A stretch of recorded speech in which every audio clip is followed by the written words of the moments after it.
if I could tell anybody anything, and this is gonna sound crazy, F everybody. F everybody. You believe in yourself wholeheartedly. Now, be logical though. If this ain't your thing, don't, you know what I'm saying? Don't keep pouring into it. But if you know you have something that you really believe in, put all your energy into it. Yeah. All of it. Yeah. The naysayers is gonna become believers. As long as you believe, word.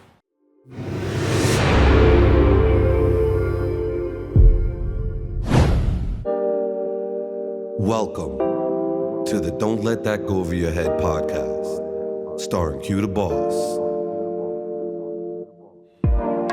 Yo. Welcome back to another episode of Don't Let That Go Over Your Head podcast. They call me Q the Boss. Oh my God, I'm excited. Before we say anything, guys, I just want you to know this is one of my favorite artists where I'm from. I like this guy musically for a long time. I think he's one of the dopest dudes on the scene, very talented. And when I say artist, just know that means you're very balanced.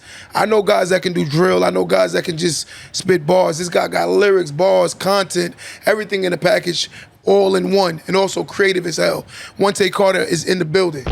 Appreciate you. Thank you for having me, man. Thank you. Listen. Hold on. Before we get started, since you gave me my flowers, I want to give you your flowers. Because where we from, you know, people know you on TikTok, they know you on the internet, but where we from, you do help out a lot of different people. I've seen you help out families. I've worked with you in the barbershop for years. I've seen you, add people to group chats where there's mentors in there that are giving financial advice, that are giving real estate advice. So I just want to say thank you. You got me on my grind, man. For real. Listen, let me give myself flowers for that, man. It feels good when somebody do it genuinely for you, especially when I know how you are. You mean that too. Nah, for real. But I feel like honestly, it's about looking out for others and not just looking out for yourself. Mm-hmm. And my theory of life is if you don't make it bigger than you, God won't make it big enough for you. Exactly. So I try to make it bigger than me so he can make it big enough for me. And you do that. And I try my best to. But let's get into you, man, because this is about you today, bro. Let's talk about it. Listen. The man, the myth, the legend. What's behind this Carter, man? Where does Carter artist come from, man? Really just I really want to say my father. My father's like a huge inspiration behind everything I do. Okay. He really pushed me to be an individual. From being a kid to having to wear a uniform at school. He's like, your tie is gonna be different from everybody else's, or you're gonna wear a blazer instead of just wearing the shirt and the tie. Like, he just always pushed me being more than the people around me. For real. When I say being more, I just mean being more of a standout, doing more, never accepting mediocrity from me. So yeah, a lot of that comes from that. You know something dope? There was a story you actually told me a while back about him teach you how to tap dance. Yeah. Go into that. Well, he didn't teach me though. So when I was younger, he would put me in my parents would both put me in different programs. Shout out to my mother as well. Yeah. But they would put me in different programs, and whether it be swimming or he'd make me type. When I come home from school, he'd make me type for an hour. Or when I was tap dancing as a kid, we had a wooden block at my house, probably like, I want to say the size of this, maybe double the size of this table right here. Uh-huh. And I would have to tap dance on that for an hour before being able to do anything else after school. So like that type of discipline where it's like every day I already knew, like once I'm done with my homework, whatever my focus is at this point in time, I have to do that. And, so you would say that created the creative side? I would say that created the discipline. Okay. So where it's like, all right, if you're not getting the results that you want right away, you know that over time you'll get better at these things. So like as a third or second grader, I'm typing 100 words a minute. Yeah. Because that's just something I'm working on all the time. Or I know my routines, tap dance or whatever, I know them without thinking about them because of my dad just making sure I had to, my mom's she would also make sure I was on it as well. Yeah. But he was the disciplinarian in the house for real. I think we talk about that a lot. What do you think growing up with your father, what is a very vital component that you see played a major part in you outside of just the discipline of having a manly figure in your house? Outside of the discipline? Outside of the discipline, I would just say, just being a man, understanding, responsibilities, and taking care of your family. I think family was like one of the most important things he pushed on me. You know what I'm saying? Like, as being a young father, me and my woman, shit get tough sometimes. Of course. And just watching my pops try to push for that, and just being like family being so important to him, it makes me want to do the same thing. It makes me want to keep my family together. So Wow. You know what I will say that I think that you definitely got from my experience?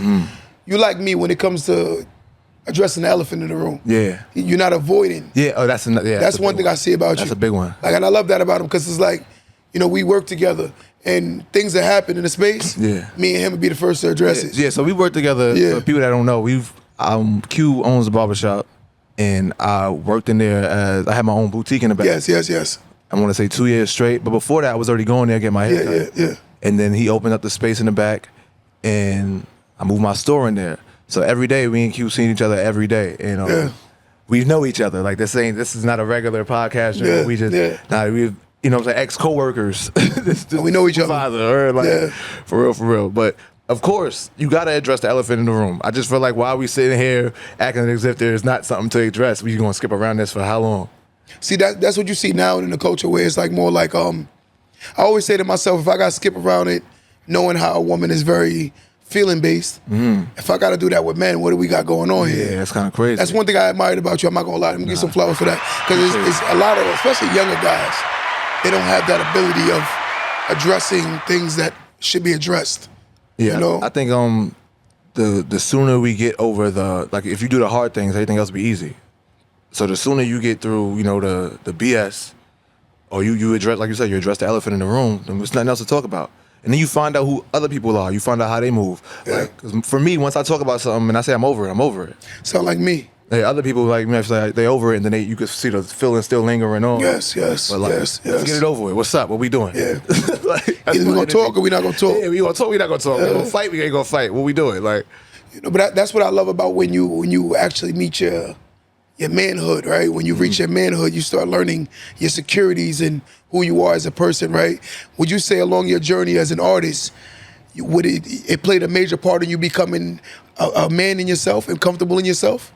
Because I know a lot of times you're vulnerable on tracks. Yeah. And you say things that, you know, sometimes I know you're very metaphoric, so sometimes I catch the message. Yeah. But then I listen also, you're very straight to the point too. Yeah. So I hear both. And I'm like, yo, he talks about a lot of different, you know, content about different things that, you know. I think it's my therapy. Like when I'm making music and I'm creating, for me, it's like, all right, how can I address something that I'm going through, almost like the same situation, right? Yeah. How can I address something that I'm going through, but at the same time, I may be able to help others in the process. Like if I speak on something that's bothering me, the listener might be able to get through what they're going through. Agreed. You know, so that's a huge thing for me. You know, I got to ask this question right now. Drake and Kendrick had their problem. How did you feel about it?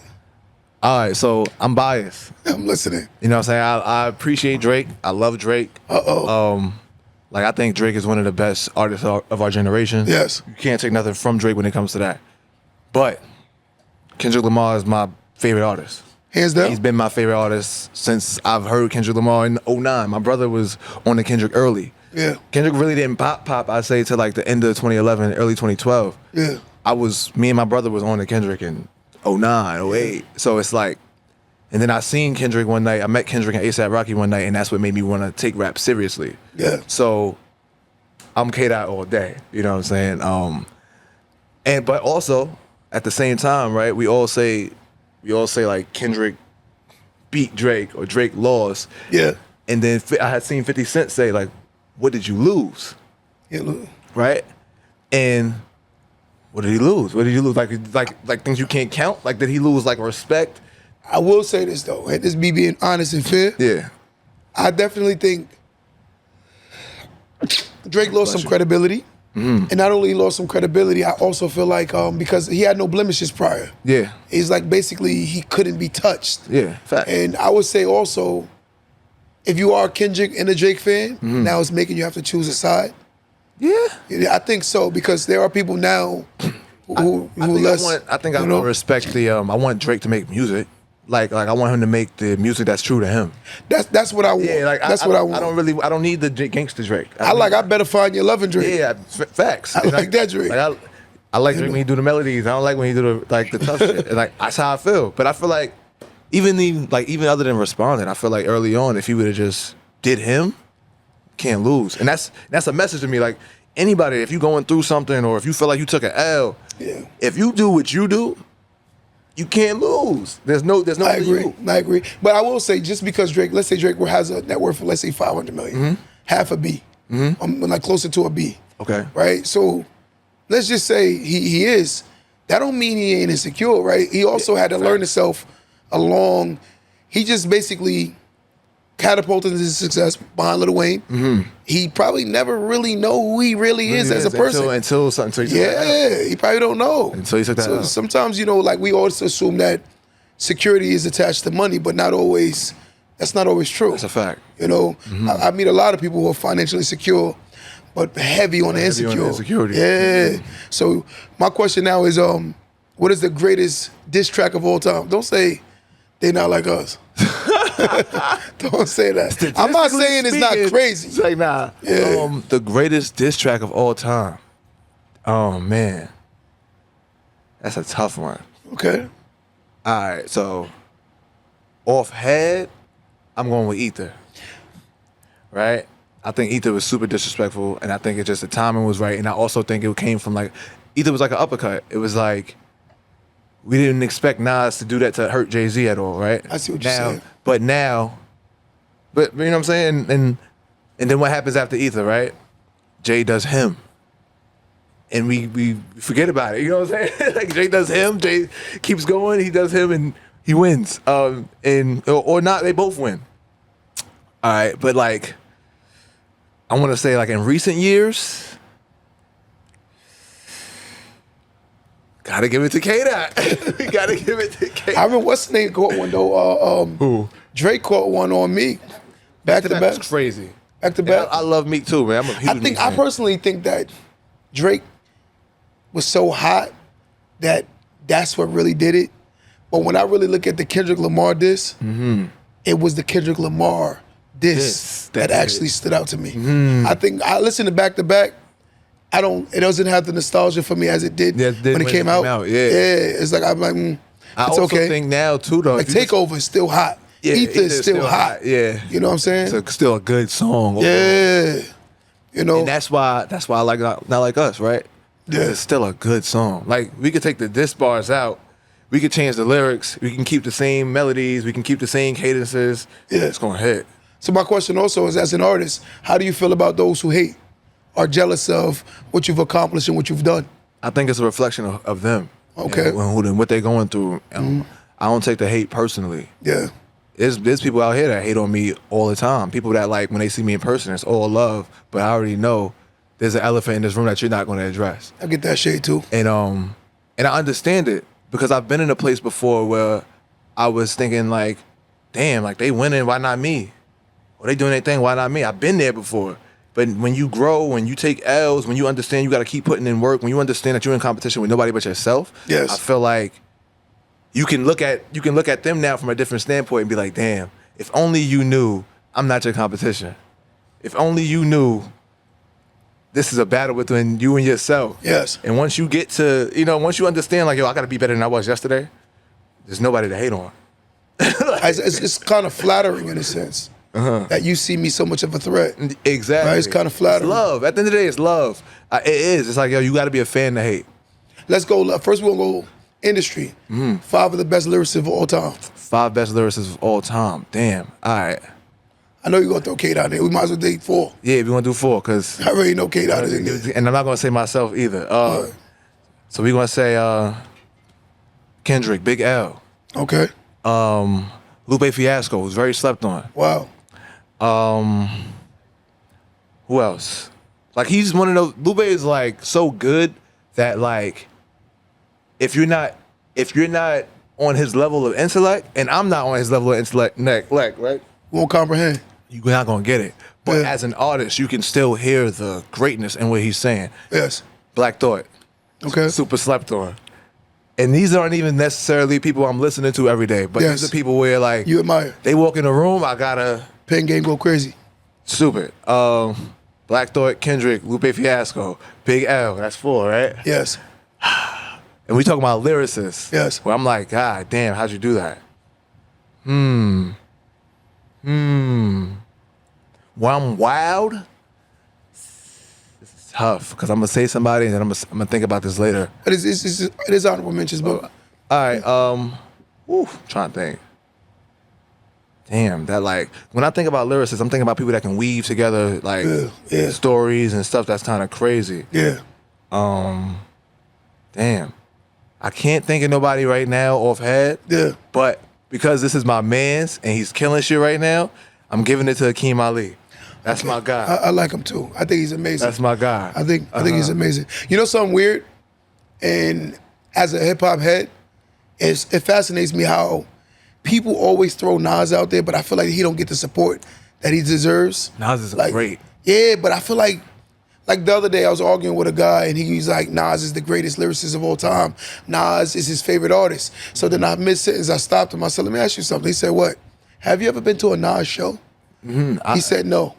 And I looked at him like, You don't support him. you don't even support him. I've been But to I Nas feel like a show. lot of people that talk about Nas don't support him to the Nas, magnitude. I'm into Nas show. Nas is a great performer. Yeah. He's an amazing performer. Yeah. I got to get to a Nas show. Yeah. Got to get to a Nas show. You know, it's funny because to me, one of the guys I'm heavy on right now is Simba. Okay. I'm heavy on Simba right now. Simba's nice. I think he's amazing, bro. He's dope. You know, his storytelling, his vulnerability. You know, I like when artists is like, I'm broke, but I'm gonna get rich. Yeah. I don't want the rapper coming in rich. And rich, yeah. You know, I want to learn your story, your journey. You know, that's why I like one of my favorite songs is Meek Mill's Dreams and Nightmare. Right? It tells his whole little journey. Favorite times like this. Yeah, time like this. And right, you know like that, to shine like this. that's one of my favorite tracks. I always love tracks that tells me the journey. I don't want to just see the Rollies and the Bentleys. Exactly. Show me the hoopties you was driving in first. You gotta tell the whole story, man. Yeah. So as an artist, when you paint pictures, who would you consider yourself as an artist? Like, who would you consider comparable? You know, Comparable, style. like- Give me Like a few styles. that come together. Because I hear a few. It's not one. All right, so I would say And this is not biting. no, it's not. Every people that artist inspired- compliments somebody. There's people that inspired me. Yes. People that I would say like I threw in the blender, like because Yeah. Schoolboy Q got this line in the song. He said Biggie and Nas put their ass in the blender. He said something, and came out. Feeling like, you know, it's like Yeah. people that combine them. Yeah. So I would say definitely Wiz, early Wiz. Okay. Tyler the Creator, Okay. Dom Kennedy, Okay. Big L, Okay. a little bit of Method Man in there, I a see little the bit of Meth. Busta and Ludacris. Yeah. And 50 Cent. I like that. That's a nasty blend. Yeah. Nasty. Like, Everything is there. Everything. I think like you got your smooth shit, you got your music for you to vibe to. You got I could rap tough, like if I wanted to get bar heavy like a New Yorker. Yeah. You know what I'm saying? But I can make music. You know what I'm saying? Agreed. So what would you say locally right now? Who would you say you listen to? Or you respected as an artist locally? Focus the Truth. Focus the Truth. He from Queens. Okay. That's the homie. He's nice with it. Who else? Jace. She was just in the live. Jace is super dope. She's super fire. I'm trying to think. Like I'm really like I listen to. I would like put their music on. Yeah. There's a few people. Moolah Man Dam from Uniondale. He's nice and he's different. I respect him. I respect Trillion. I respect Blackway. There's a couple. I'm trying to think. I'm missing somebody. Definitely missing somebody. I'm gonna shout out Theravada. I'm gonna shout out who else? There's a couple. Rock Marciano, who's super slept on, who's from Long Island. Yeah. Who's super nice. And he also is doing his thing independently. He's killing it. Like I like tip my hat off to him because he set a blueprint. And his right hand man is actually the first person to tell me like, yo, put your music out there to make money from it. This is how you do it on streaming. Wow. Shout out to Jazz. Word. So would you prefer to be with a major or would you prefer to be independent? It depends on the situation. Let's say hypothetically, you could make $1 million a month with a major, or you can make $100,000 independent a month by yourself. What would you prefer? I would prefer ownership. I would prefer working with an independent label. Then. Independent? Yeah, because I feel like once you figure out how to make $100,000 a month, Sky's the limit. Sky's the limit. No, you can't lose from that. It's up. You know what I'm saying? It's like somebody say, like, yo, would you want to make $1 million a day, but only own So much, yeah. Like, I don't know. Give me the whole 100,000. So as an artist right now, what would you say is like some of the complications that come with being an artist? Balancing your dreams and reality. Okay, elaborate on that. I feel like as an artist, like you mentioned earlier, you want to talk about where you want to go. Okay. Right? But you might have to work a 9 to 5 right now, right? You know what I'm saying? You might want to talk about the whip you want to drive, or the one that's in your head, but not the one you actually have right now. Or you got to go to work. You got to feed your kids. You can't always be in the studio 24/7, especially if you're not on yet. So I think understanding where you're trying to go, understanding the discipline that it takes to get there. Yes. Managing your time wisely, and also taking care of your responsibilities in the present time, but while still reaching for this future thing that you have, this vision that you have. Yes. I think that's the hardest thing ever. That makes sense though. Yeah, and I feel like if you can do that, you got it.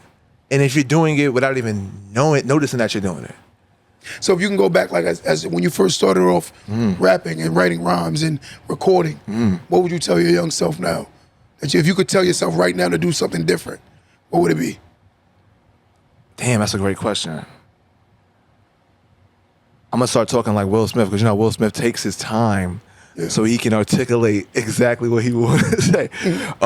I would tell myself that this is not about talent. Okay. This is about hard work, and I would tell myself to understand that this isn't about talent. This is about communicating your value. The people that win are the ones who are able to communicate their value the best. So are you able to let the world know who you are, what you do, what you bring to the table in an interesting way, enough for them to buy into you, and understand that you can rap. If you can rap better than anybody else, you're gonna have to showcase it better than other people. It's not just about, you know what I'm saying? Like, you might have the best speeches, but if your background not right, if the layout ain't right in the background, or your mic is trash, we don't care. No one cares. And it's like, it took me a while to understand that. So I've always been shooting my own videos, and I always been putting out content and things of that nature for years. I've been doing film since 2010. When I started rapping, it was probably like the end of 2011. So my first music video, I edited myself, and hundreds of them after that I did myself. If I have 100 videos on YouTube, I've probably edited and directed 99 of them. So as a young age, I'm just thinking, I'm gonna come in here, I'm gonna outwork everybody, I'm gonna out rap everybody, and I'm gonna just get the crown, and that's it. Yeah. And it's like, nah, you gotta understand that you have to find your extra. You gotta find your extra that doesn't compromise your integrity. You know what I'm saying, right? So when you, like for example, Q, right? When he's speaking, he doesn't just cut on his phone and just start giving messages. First thing he says is, listen to this. Yeah. Right? And then he ends with, don't let that go over your head. Yes. Right? It's marketing. It's branding. Yes. A lot of us are just rapping and then want people to pay attention. But you got a million other people doing the same outside thing. of you rapping and doing the same exact thing. What's going to make you stand out? Yes. So when I realized that, and I realized that when I went on Rhythm and Flow, I had made top 30 out of 250,000 artists from around the world, got there and was like, I'm going to out-rap everybody and go home. Realized this shit is not about talent. It's about showcasing your extra, having a story to tell. And when I got kicked off or whatever, because there's stuff that happens behind the scenes, but I got kicked off, I felt like, damn, I'm just as talented, if not better than anybody else that's around me. Why did I not get it? Yes. And it's like, because you weren't telling a story that was strong enough for us to keep you around, or you didn't, you weren't extra enough. And for me, at the time, I'm like, I'm from New York. I don't got to be extra. I'm a chill. I'm just being myself. And it's like, yeah, but you yourself is not going to work, right? I come back home and I'm thinking about it for months. And I'm like, damn, what can I do to just be my extra? I actually do love pizza. Let me really start branding with this even more. Let me start doing pizza reviews, right? So I start my pizza reviews videos. I'm not like, hey, guys, this pizza's good. I'm starting my pizza reviews off. Oh, it's your man OTC, the pizza man. We here in Queens, New York, outside of Gabby's Pizza. You know what I'm saying? You got to find your extra. Now people are tuned in for me rating pizza, right? Yo, I like this kid. I like how he looks or whatever. Or I like his energy. He raps too? You feel me? You dropped a video the other day. You found the extra with the high top. The young kid. Who? I don't know. It was in the video. He was walking around. That was dope. Yes. I was like, yo, that's. Yeah. When I first saw it, You thought it was me. I thought it was you at first. And I look, I was like, yo, where you find this guy at? Yeah, yo, I'm at work. I'm working at 2nd Street. This is a year ago. I'm working at 2nd Street in the city. It's a clothing store, thrift spot. This kid walks in. All my coworkers like, yo, he got you beat. Hot top, big as hell. I just cut my hair and just started regrowing it. So his shit was crazy. Way up there. So he about to leave the store. I'm behind the register doing shit, whatever. I'm like, he about to leave. Let me run down on him. I ran down on him. I'm like, yo, bro, what you doing in like an hour? I got lunch. I want to film something with you. He starts speaking like, he's like, no English. I'm from France. He starts with a crazy accent. I'm like, can you come back here? 2 o'clock? He's like, yes, here, 2 o'clock? I'm like, yes. I got an idea. Didn't have no fucking idea. But all I seen was he can be me. Like that was the only thing. He can play me real quick or whatever. And then on my lunch break, he came back like with like me having like 10 minutes left. We shot the joint. I probably came back to work like 12 minutes late, but we got the joint done. And that was that. It was history after that. But I think great artists work great under pressure. Yeah, that's my. And it gets to show you how talented you truly are. I appreciate that. It's funny because we go in the studio, I record, and I don't write nothing. None of my podcast episodes is written. It's all freestyle. Freestyling. Because it's real, it's organic, it's you being you. You know what I'm saying? And I think that's what.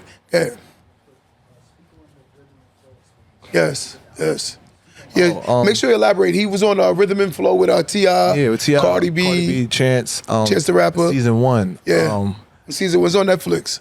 So one of my dudes, good friend of mine, Jason Melker, he actually manages Talib Kweli. He manages the studio in Belmore, Dream Recording Studios. He's a friend of mine, also like a huge fan of my music, and he's always looking out for me. And he's like, yo, these people hit me up asking me for artists. I sent them your name. Okay. I'm like, all right, cool. Then randomly I get a hit up about an audition. I go do the audition. They filming me. They ask me to send in a bunch of information. Then I get another audition after that, and that's the one that's on the show actually. When I auditioned in front of Fat Joe, Jadakiss, and Cardi at SOBs. So before the show, there's like little things that happen. You have to go. To therapy. They want to make sure that you can handle facing defeat. You come home and you got a bunch of people watching you. They want to make sure that you're not going off yourself if you lose. So I had to go to therapy, which was super dope. If y'all never been in therapy, definitely because it's like taking your thoughts and putting them in front of you that you don't even know are there. Yes. And then it was the same day I had the audition. I had to go to therapy actually, which is cool. Do the audition. They was making fun of my outfit, but it's funny because they told me to wear that. Yeah. There's a lot of stuff. Yeah, like I had two outfit options. They had to send in pictures beforehand. They're like, wear that one. So, these is things that happen in Hollywood. They play on these things, whatever. So I get there, get to LA. I just moved to Atlanta. They're asking me questions on the phone. They're like, anything going on in your life right now? One of my best friends just got killed. Just got shot in the head. R.I.P. Terrence Brown. And I'm like, no. Because in my head, I don't want my friend's mom to see this on TV. I don't know how soon this is coming out. So this is December. And they're asking me, like, he got killed December 12th or 13th. 13th he passed. Unalived. He got unalived December 12th or 13th. And I think the 9th, I had just moved to Atlanta. And then I was on the phone with them maybe the 14th. They're like, anything going on in your life right now? I'm like, nah. What about your parents' relationship? How's your parents? It's like, my parents been split since I was in 12th grade. But I'm like, nah, my parents is good. I don't understand what's going on, but what they're doing is they're building a story around me. And I'm just like, yo, I'm just this creative kid from Long Island. Like, that's what I want to bank on. I DJ, I sell clothes, I rap, I shoot my own music videos, I make beats. Like, that's my story. But they're like pulling for some other stuff that I'm not giving away, whatever. Do the audition, get to Hollywood. They got us staying at the W in Hollywood. They got us on set all day in this red room, like writing rhymes in this little room. This room probably this room is a nice sized room, but there's 30 of us in here. Wow. Everybody's writing rhymes. Wow. So we on top of each other. You got people rapping out loud. You got, what I'm saying? It's a bunch of staying focused. And we on set from 6 a.m. to 9 p.m. And then they like, yo, keep your mic on. When we come back to your room, we're gonna interview you. I'm like, okay. They come back to my room. They interview me. They're like, how you feeling? How's the experience right now? And then, like I said, in hindsight, I know now that they wanted me to need to win. They need you to, I need this. I want to change my family's life. They want you to Be extra. My extra was me being myself at the time. I didn't know what extra meant. So I'm just like, I want some pizza and some pussy right now. They're like, all right, cut. We're going to ask you a question again. You're going to tell us how you feeling, da-da-da-da. Like I said, I've been on set since 6 a.m. It's 9 p.m. I'm over it. Like, you know what I'm saying? I'm over it. I'm ready to take my mic off and go and chill with my friends that live in L.A. Like, I'm not trying to be here all day. All right, Carter, action. How you feeling? How you feeling about the event? You know, you ready for tomorrow, for a big cypher tomorrow? I just want some pizza and some pussy right now. All right, cut. They leave. In my head, I'm like, I'm being me. We got Cardi B on the show. It's gonna be they telling us it's gonna be the realest hip hop show ever. So I'm like, I don't want to be nothing but myself. Yes. Get to the cypher the next day. My head goes blank. Literally right before I walk into it goes blank. Never happened to me before in my life. And I feel like it was God sent that happened. Head goes blank. I'm like, oh shit, like what are my rhymes? I open my phone. I take the last 4 bars that I had, which was, it's like magic when I'm in the booth. Obtuse, rubber goose, green moose, guava juice. If you got the fade after me, then I followed you. Fuck everything, get money, I'm a prostitute. That was the last 4. And I wrote it as a question, like, everything, get money, I'm a prostitute? Like, because if it's F everything and get money, that's the same thing that they're doing. It's a bar. I literally looked at that. I looked at an old rhyme that I wrote. I put them together, read them in my head, and they said, all right, go. Walked into the room, and I messed up going from one rap to the next one, because that was the transition I never practiced. So at that point, I said the line, the prostitute line, whatever, everybody goes crazy. Oh, you call yourself a prostitute? Da-da-da-da. And I'm like, to me, it's like, I listen to Tyler, the Creator. I listen to artists that say whatever they want. I listen to Weezy. Weezy is say the craziest things ever. So it wasn't a big deal to me, but they dragged it. And also, like I said, I didn't have the story, the rags to riches story to need this. If you know what I'm saying? So once they got the opportunity to get me out of there, I was out of there. Went home and was sick. Cause I'm like I said, I'm just as talented. What's going on? And I realized, like, bro, this is television. This is Hollywood. This is not on the block. No. You got to build a story, and I understood that, and I said, all right, cool. Let's take your experience as a filmmaker and as an artist, and let's go crazy. Let's create something that hasn't been created before. And I just started going crazy with the content. Like, all right, like let me get back to my roots. I've been doing film before I was even really taking rap serious. So I saw the video you did at the boxing gym. Mm-hmm. The guy that owns that gym is actually my guy. Word? Yeah, that's my guy. Fire. Actually, one of my first interviews I've ever been done was with Shawnee from he boxed out of the Freeport Rec. Okay. You know, Shawnee, he gave me my first interview. Fire. You know, so it was sentimental for me when I saw it. I was like, oh. Yeah, that's I know this spot very well. My dude Dynamite Dunkley, man, shout out to him, man. He hit me on the ground, was like, yo, I love what you're doing, bro. Come shoot something here. And then we went there one night and freestyled the whole movie. It was fun. Wow. It was fun. Wow. But now looking to where you are now, what would you say is the greatest moment in hip hop you've had so far? The greatest moment I've had so far? Dang, that's a tough one. Or something that was like a surreal moment for you. A surreal moment. I've had so many. People don't even know. Like, you know, being on TV is cool. You've been on Power. You've been on Power. Yeah, I've been on. I don't want to toot my horn and like that, but like. No, you got humble to shit. I'm over the humble shit. You know what humble mean, right? What's the definition of humble? But it's feeling less than. I've been on TV multiple times, and it's cool. I think I've been on tour like a few tour dates as Ashanti's DJ. I think that was a dope moment. Ashanti. I spoke about that before. I think you did. Yeah, I think that was a dope moment. Get that scenario so they can hear that. So I got to experience that. They called me like the day of, and like, yo, can you come to Albuquerque, New Mexico? I'm like, okay. Like, they fly me out.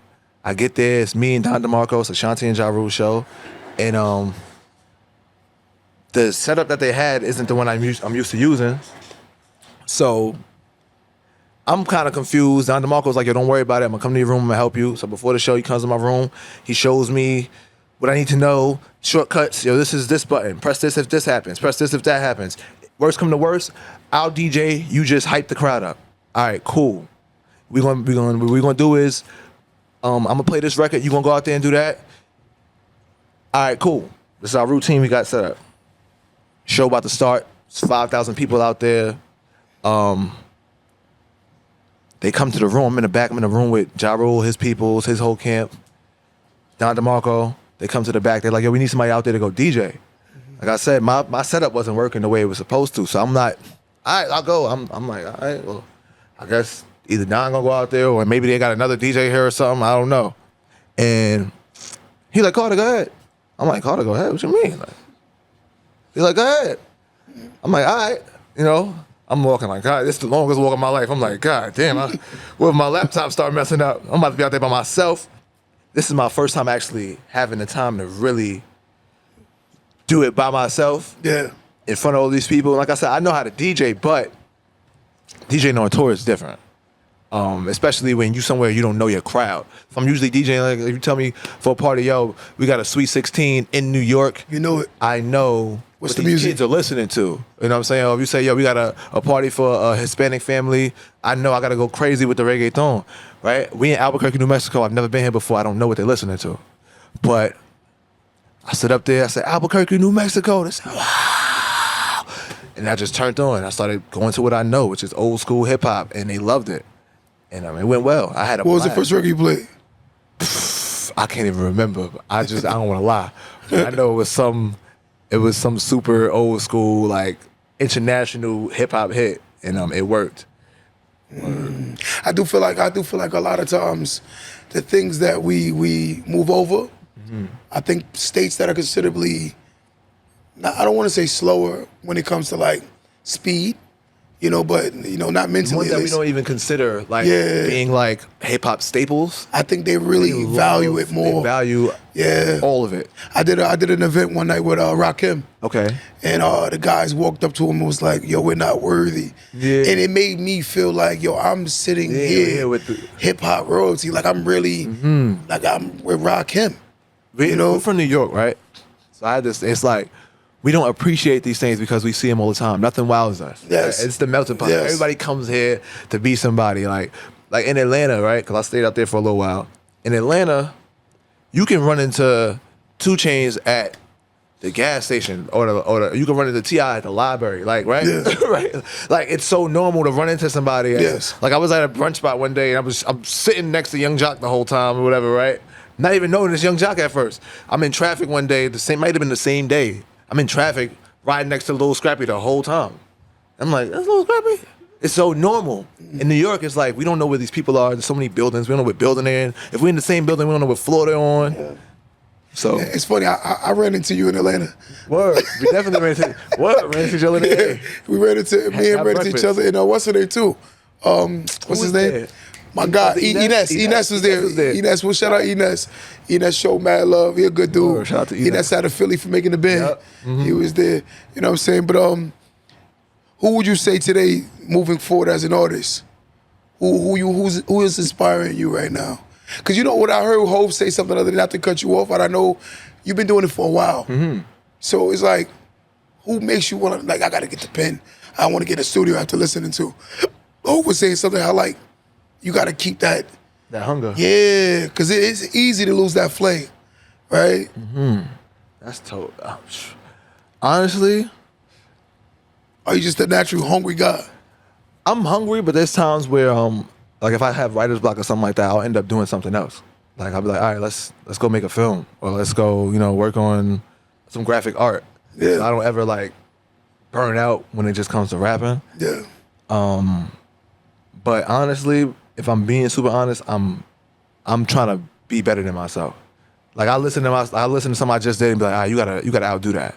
And I think that's the hardest thing, right? Because for me, I'm an artist that's similar to I think the rapper The Game, super talented. I think he can rap like anybody. Like if you ever listen to The Game on a track with somebody, he can sound like anybody he's on the song with, and I feel like I can do the same. So like, I'm just more so like, all right, how do I I'll listen to a song of mine and be like, all right, how can I make this sound? How can I make a song better than this? And then how can I just make it different? Yeah, but there's a lot of guys that are really good at what they're doing right now. But I'm inspired by like the Russells. I'm inspired by the guys that are on the business side that are going crazy. Those are the guys that really inspire me, because it's one thing to be the hottest, but it's another thing to be the best businessman.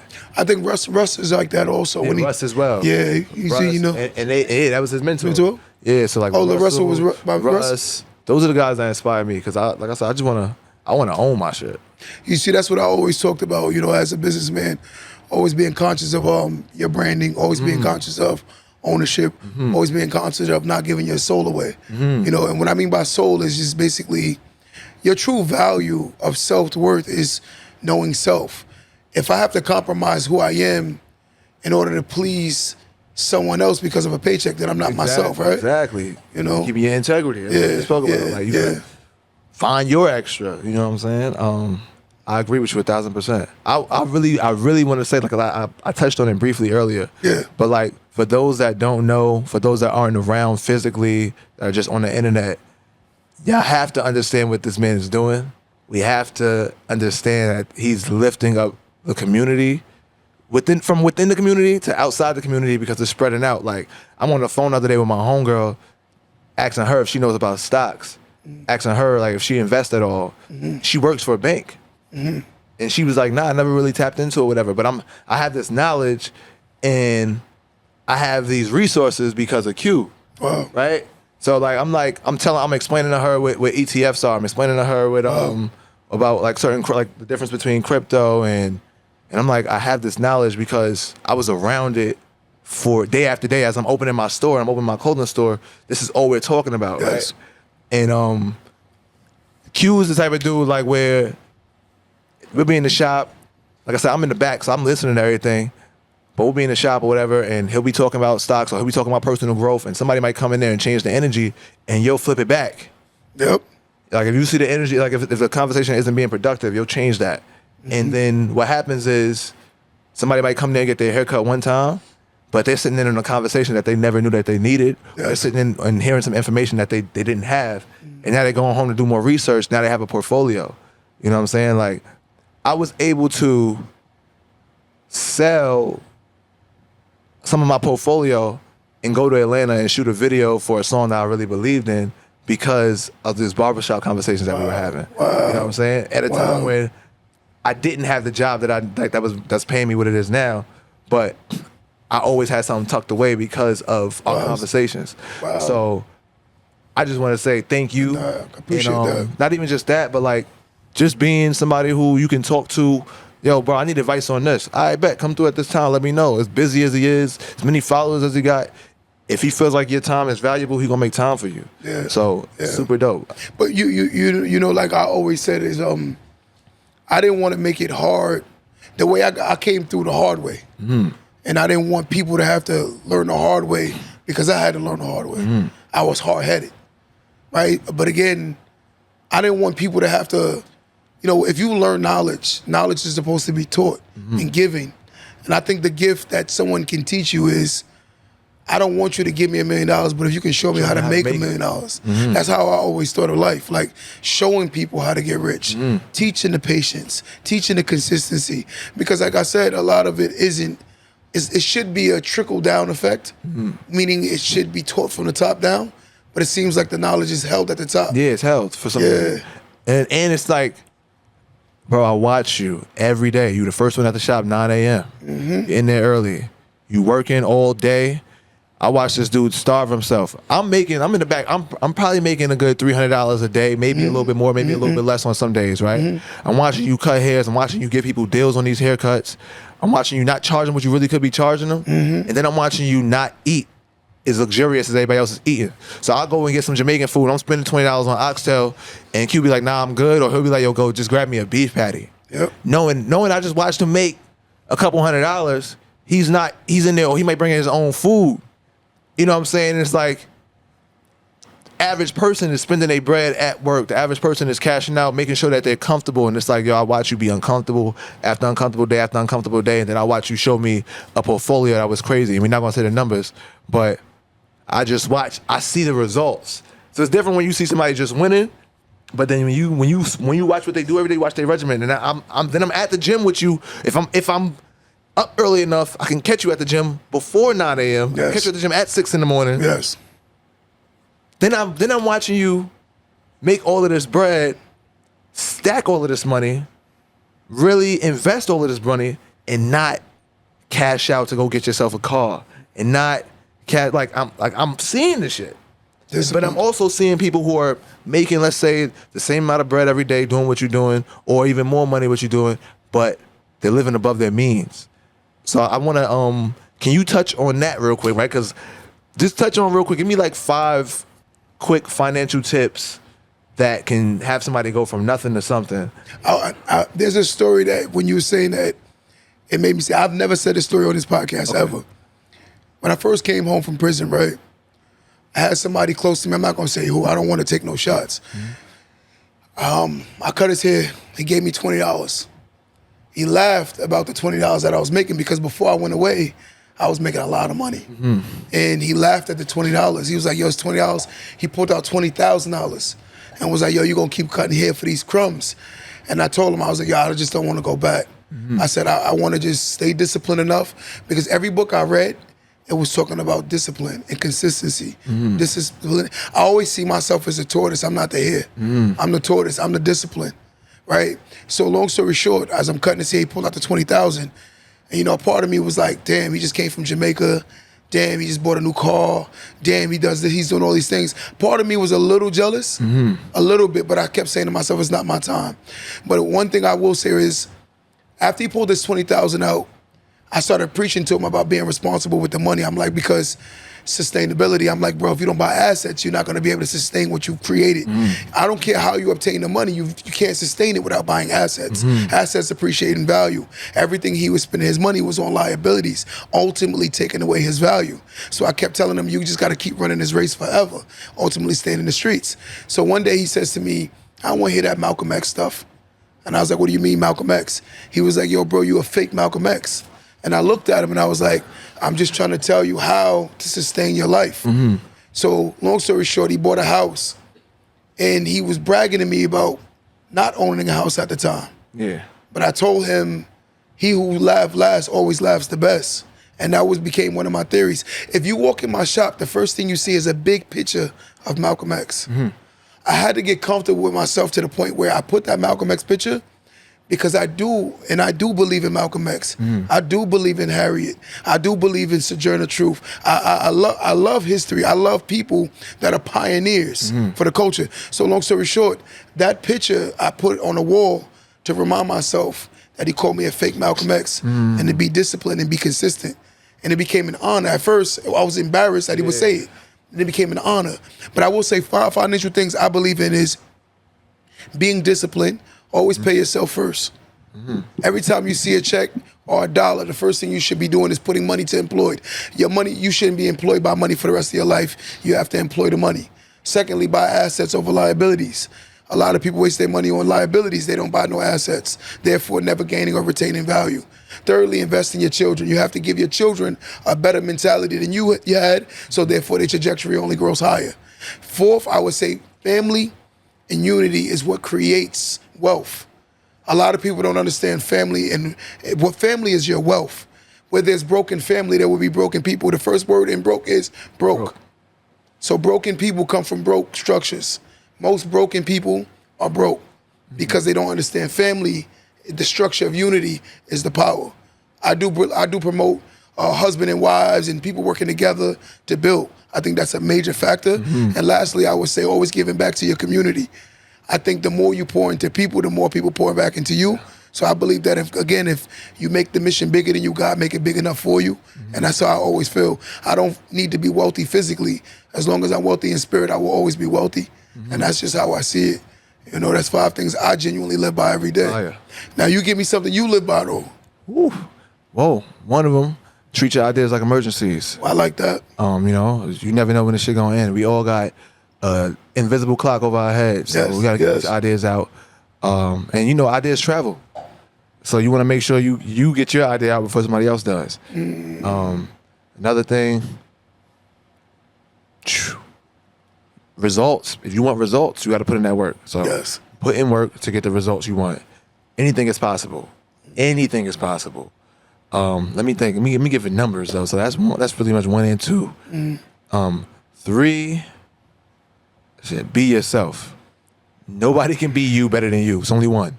I agree. And that's super important to me. Individuality is super important. 4, show no love. Love will get you killed. It's like, nah, I'm playing. It's like, nah. 4, have no expectations. Okay. I don't have expectations for people, and I don't expect me out of other people. I agree with that I statement. think you'll waste a lot of time and you'll waste a lot of energy expecting others to be you. Yes. A lot of times when we're disappointed in people, we're disappointed that they're not doing what we would have done. But they don't have the same experiences as us. So how can I expect you, who didn't come from where I came from, who didn't grow up in this same household as me, who didn't grow up on the same street Yes. or at the same time period, to do exactly what I would have done? So you'll set yourself up for failure all the time, just expecting others to be you. 100%. And damn, let me give you one more. Time is more important than anything. It's like the time you invest into your kids, like you said, the time you invest into your kids, time you invest into your family, time you invest into your craft. That's the most important thing. If you can be disciplined with your time, you can change anything. What you say in all of those points are vital to key components of success.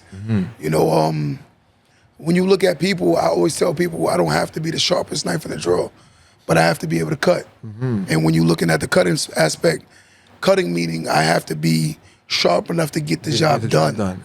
You know, and that's what it took me a while to understand. Like, I thought I had to be the bookworm of all bookworms. No, I had to be just more disciplined. You know? And another thing, one more. Keep positive, hardworking people around you. I agree. That shit will, bro, having people that are sluggish around you will slow you down. It will slow you down. It's easier to be pulled down than it is to pull somebody up. If you're reaching down, it's easier to be pulled down by them than to swing them up. Yeah. Just make sure you on your grind and make sure that they on theirs. And if you dating somebody, people out there dating or whatever, make sure y'all don't become one, make sure y'all become 2. See, that's what I love. That's why I say the unity aspect. When you look at culturally, we come from a lot of broken homes, and you see why we put a lot of things in us that make us feel whole, that never make us feel whole. When you look at a lot of people, they doing things that's faulty to make themselves feel whole because that's a person that's hurting. So I'm watching it in real time. That's one of the things I love music for, and affirmations, you know, because I just feel like now musically there's no content. And when I listen to him, I'm like, what is he talking about? Me and Tyler was just talking about this yesterday. One of the guys I know very well, he raps. He could rap, he's not corny, but he just say a bunch of things that rhyme. Yeah. And I'm like, you're not saying nothing, you know, but you're saying a lot of nothing. He's like, I listen to it, I'm like, there's no lyrical content. Yeah. You know, okay, you beat him up, okay, you shot him up, okay. What else? You know, what else, bro? I'm over it. So it's like, okay, you got the fastest car, you got the biggest bank, but what else? You know, I think the illest thing you can do, I think one of the things I want people to understand, a guy told me, Q, how do you know when someone is beautiful? I said, when I can close my eyes and have a conversation with them and still see beauty. And he looked at me and said, what does that mean? I said, sometimes we look at the physical aesthetics.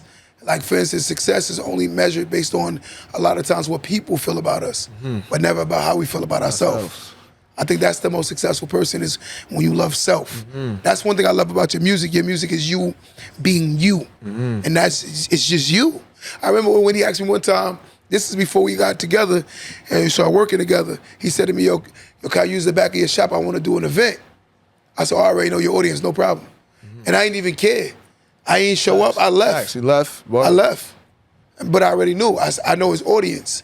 His audience is very, very like backpack, more like very conservative. They're not loud and ratchet. That's not his audience.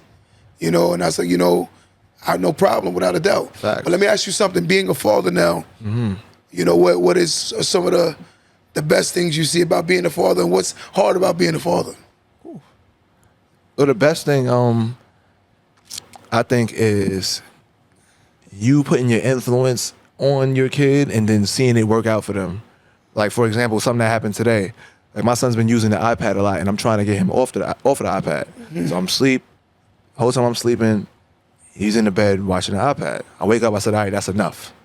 Cut the iPad off. He whines a little bit. I go into the living room. He sees coloring books. He sees bubbles. He sees puzzles. And we sit on the floor, we're putting the puzzle together. Then after me putting the puzzle together with him, now he wants to color. Now he wants to blow bubbles. He forgot the iPad existed. But it's like he would have been sitting there all day doing that instead of practicing other skills. Yes. You know, so just seeing me like, all right, we know what to do, or we know what you should be doing. Let's push you towards this direction. And then even though I'm forcing you at first, but after a while it's going to end up helping you. So just being able to have that influence, similar to what my father had on me. Yeah. Right? So that's great. The not so great is, you know, we in this world at the end of the day. So it's like, I got to prepare you for war. Yes. I got to prepare you for war. So I'm going to have to yell at you. I'm going to have to see you upset because you don't like the way I just spoke to you, or you don't like what I'm telling you to do right in this 100%. moment. So it's going to suck right now. And it even sucks having to do it, right? But I know why I'm doing it. 100%. But like, you're crying right now because, like I said, you're not watching the iPad. Or you're crying right now because I'm making you read versus watch television. And I used to be tight with my pops as well. Yeah. And he would say to me all the time, like, yo, he would make my friends read. And he would say to me all the time, your friends that stay here with you and read, that's going to be your friends for the rest of your life. And the people that would read with me, still my boys to this day. Wow. Word. Like my boy Jerry, still my boy to this day. Still successful, still doing his thing. My boy Akil, still successful, still doing his thing. They would sit, my boy Sean Brown. Sean, my brother. Word. He's still playing football at 30 plus, still doing his thing. And he would sit at my crib and read with me. Word. So it's like, just being able to Play the long game. play the long game. And then, you know, as what else? It's just a scary world, you know. Of course, parenting. You got to leave your kids. You got to leave them sometimes because you got to go do what you got to do to set the standard, or to go get some money to take care of your family. And I just don't trust people nowadays. So, leaving your kids with somebody else, it might not even be the person you're leaving them with. They might have a visitor over there that's A little weird. a little weird. So that should be that. But Before you came here earlier today, I was talking to my homegirl, as a matter of fact, about discipline. Being a discipline or disciplining your child. How do you feel about that? you got to do what you got to do. I think there's a time and a place for it. I think I'd rather do it earlier than later. I think people got soft over the years. You know what I'm saying? I got my ass whooped. We're gonna keep it 100. I got my ass whooped, and I feel like that helped me. They did too. Some of my homies that didn't get their ass whooped, they was getting, they was in and out of jail all day and then never changed. You know what I'm saying? But I feel like there comes a time, even if you was a troublemaker as a kid, there still was a part of you that knew you had to get your shit together because somebody cared about you. Yeah. You know what I'm saying? Like, Especially when you mature, when you seeing it. you start seeing like somebody Yeah. cared about me. I know you did what you did, but you care about me. Yes. So Yes. it makes you want to do better. I feel like when you give up on your kids or you don't put that effort in there to teach them what they need to know, that's when they feel like you don't care about them. You know something weird, and when we was talking, I was saying the same thing to her. I was saying like pretty much it's a good balance, but she had valid points as far as overly disciplining children. I said I agree with that statement. I do believe that back in the days they did overly discipline. They went crazy. I ain't gonna lie, they went crazy. But there has to be. It's basically like the parents are showing. There's no audio. Yeah, there's a standard for consequence, right? If you do a bunch of wrong, there will be a consequence for it. So I genuinely believe that I have to set the standard of the consequence if the world gonna do it worse. Yes. And I had to learn that because I raised my son by myself. Yeah. And I had to learn like, damn, I can't always be Rough. yeah. And I'm like, sometimes I have to be sensitive. My son is 2, right? Like, right now I'm at the age, he's at a young age, but like if something could kill him, I'm whooping you. I have to pop you. I have to hit you if it can kill you. So if he unlocks the door and tries to go outside on his own, I'm washing you up because you can potentially be kidnapped. You can get hit by a car. gotta Anything hurt you. happen, If anything you happen. turn on the stove without my permission, I gotta pop on you because it can kill you or it can kill all of us. If it's something that you need to just be disciplined about and spoken to about, I'll speak to him about it. And even after popping him, I would sit there and I would explain it to him why, and I would show him love and I'll give him a hug. I think that's a give good me that hug. thing. I didn't get that hug after, but I'm giving him that hug after. You know what I'm saying? So he understands, like, I'm not trying to hurt you, but I gotta show you consequences. I gotta show you the consequences. I gotta show you consequences. So, that's my rule. In being fair, I think the world is harder on men. So I think you're raising a man. So I'm raising a man. I'm not raising a boy. You know what I'm saying? I'm not raising a woman. And you gotta understand, bro. Like I have to set the standard. Anything can happen to me at any day. Agreed. I want to make sure if I leave you here, there's something. Even at this young age, there's something that sticks with you. You know, it's weird because like now, being a father, I give you a quick story. Like with my son, I had to learn. You said earlier that they don't grow up with you, the way you grew up. Yeah. And sometimes I used to be a little hard on him, and I didn't realize like he didn't grow up the way I grew up. So one day I said to him, "Damn, well, you want a hug?" He started crying and said, "Yeah." It broke my heart because I was taught that a man isn't supposed to be sensitive. Yeah. A man is not supposed to show emotion or feelings. But I think that's what stemmed to my anger. So therefore, that's why I think I'm more passionate for people because no one was passionate enough for me, at least to the magnitude of what I needed. My mom had her moments, but she also had to be a provider. So she was raising boys, so she didn't really have the balance because she couldn't afford to have the balance. You gotta afford to have time with your children these days. You gotta be able to afford to have time with your children. You have to be able to afford to have time. Yeah, it's just crazy. That's why people say, "Why do you want to be successful?" And I say, honestly, the reason why I chase the goals is because I want to be able to afford to have time with my family. I don't want to. I watch some people; they're on vacation worrying about getting back to bills. And that's not the lifestyle I want for my family and my children. I want them to be able to enjoy life. So what would be the whole summary of if it can go your way and you can dictate the rest of your career, what would it be? If it can go my way, I would be able to, I would be synced. Like my music would be synced. It'd be in movies. I would also be able to create my own movies that are in the movie theaters. Because that's, like, rapping is cool. I love it. I want to do it forever, but I don't want to have to do it. Okay.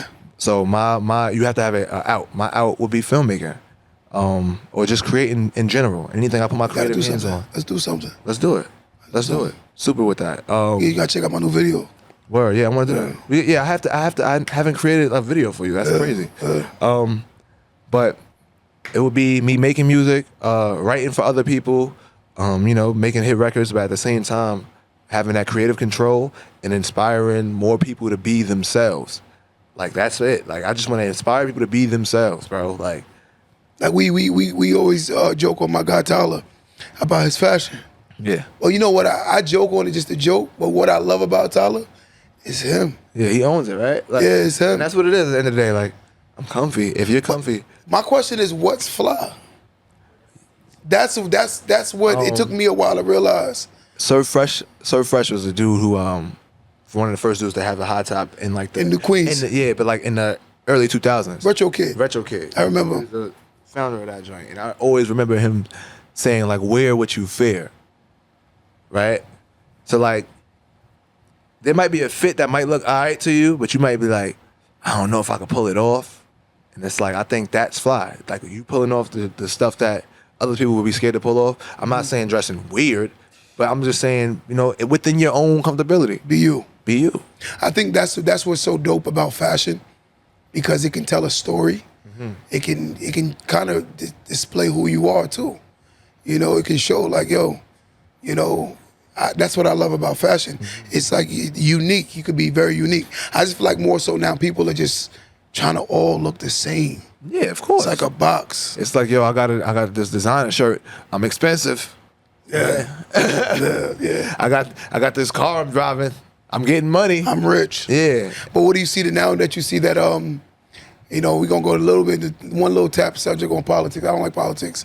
But now you see China basically spoke about how they create all the fashion they created. Fashion? Yes, and then they give it to these big institutions that resell it for tons of money. How did you feel when you heard that? I know you wasn't into the brands and the labels. Yeah. I know you create your own. He got his own brand. It's called Chillin'. Yeah, my own brand. That's not how you usually say it. My brand is called Chillin'. Okay, that's what I know. Yeah. So I honestly didn't even like I heard it. Yeah. But I didn't really like. So if you can explain a little So bit basically, it more. was saying how like it's about 90% of the merchandise that's being sold by all of Louis Vuitton and all these big Made companies actually in China. So basically, the knockoffs that you're buying is the same thing that they get in. Mm-hmm. So they give the same thing to the manufacturer. Well, not the manufacturer, gives it to the distributor, which is they're the wholesalers who makes it for them, give it to them, they sell it, and then you can still buy that same shirt for them for $30. That's cool. Like they even show like the Hermes bangles. Yeah. They was like we could make them for like $40, $30, That's and then they crazy. sell them for like freaking thousands of dollars. It's the name of the game. It's You crazy. gotta find out who got the product for the love. It's been like that, right? I just hope that wakes up a lot of people where they see like, yo, Yeah. I don't have to chase fashion anymore. You know, before we get out of here today, what would you like to say? I want to play a record though before we get out of here too today, We guys. could do that too. We could definitely play a new record. I got a tape dropping really soon.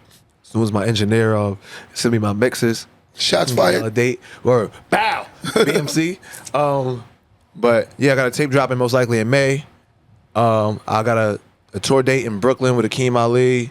you going to tour June with 10th? Yes, sir. I wanna pull up. So June 10th Really? at Elsewhere in Brooklyn. I'll be there at that show. Send me that date. I got you some super dope, more super dope stuff on the way. I don't want to speak too much on it, but all of this is happening because I'm taking myself seriously, and I feel like the more I've been taking myself seriously, the more other people have been taking themselves seriously. So my message to anybody watching this right now: take yourself seriously. Everybody gonna follow through. If you start calling yourself the big dog and you start moving like you the big dog, your name gonna be Big Dog. It's funny because on the last album he dropped, I'm actually on the Yeah, tape. you on the tape? I'm on the tape, yeah. I was saying earlier in the shop, I was like, I feel like Carter's really running at it this time. Yeah. I said, I feel like you always worked, Yeah. but a part of me feel like you didn't give it your all. Yeah, facts. And I'm being honest with you. I never gave it. I'll tell you that myself. Because I feel like you was like, I was everywhere. I was yeah. And I was like, all nah, I over feel the like he's place. just working. I was trying to figure out. Numbers you was worried about before. Yeah. I would listen to you. I'm like, yo, they ain't receive it. Like I'm like, just work. Yeah. Don't even worry about it. Yeah, and you that's- doing what you and love. that's how I'm on it now. It's like I don't care about the views. I don't care about the reception of it. I know it's fire. I'm gonna keep pushing. I'm gonna keep putting it out there. And before it was like, do they think it's cool? That used to be my thing. Like, does this person think it's cool?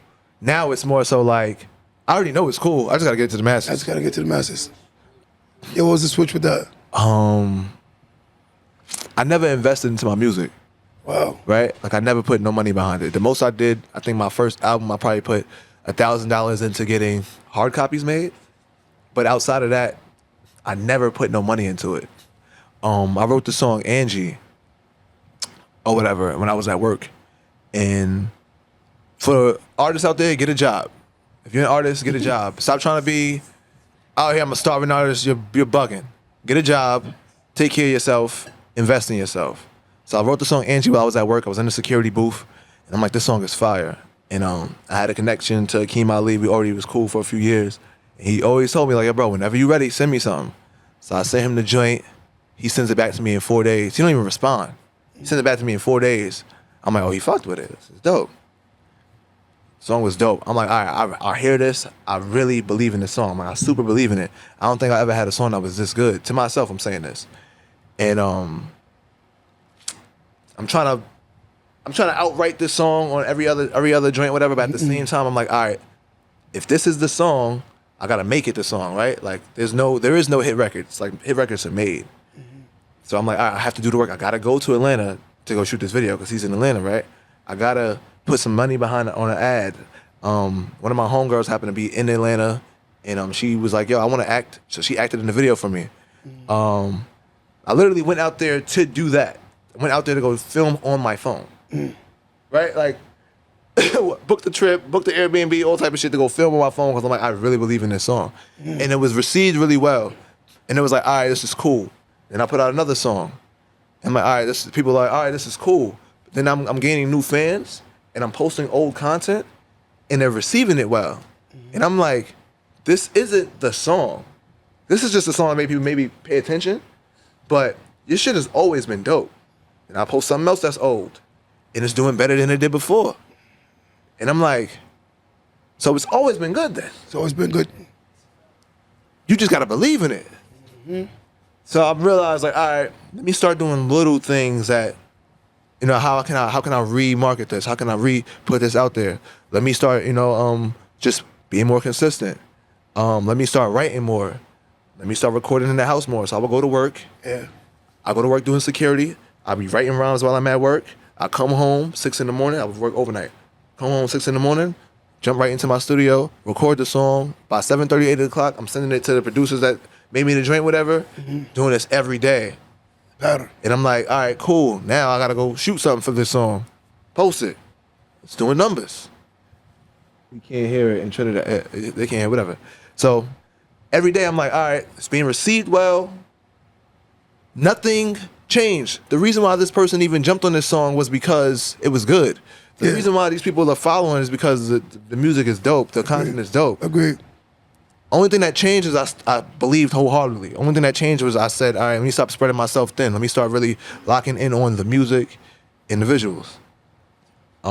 Just started working. Just started working. And I think that's it goes through the, you go through the moments with the music. And the people this week that have been paying attention, I'm not gonna say no names, but the people that have been paying attention now, it's like kind of crazy to me. It's like, damn, this person's watching, and it's like they're not watching for no reason other than the fact that I'm watching. Because you believe in it.